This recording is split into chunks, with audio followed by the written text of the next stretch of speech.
Welcome to Chillin' 101. We hope this video helps. You need to act now. Open Settings and confirm Control Center includes screen recording and make sure microphone audio is enabled there.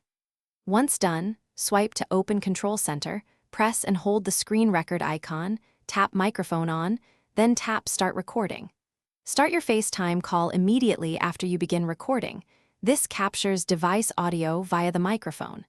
Make sure you and the other participant agree to being recorded, because privacy laws and good manners require consent.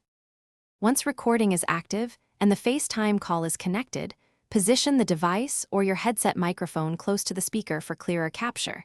Using wired earbuds or a lavalier mic reduces echo. Make sure Do Not Disturb is on so alerts don't interrupt audio. Keep an eye on the red status bar or timer to confirm recording continues, and check remaining storage if the call will run long. If you need better audio, switch to an external recorder and sync files later.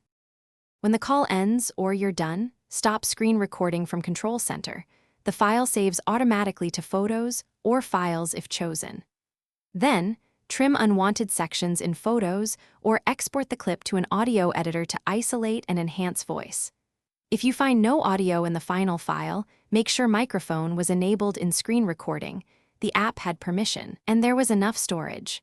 Retest quickly by recording a short clip before the next call so you don't lose important audio. Thanks for watching. Consider subscribing if we helped you.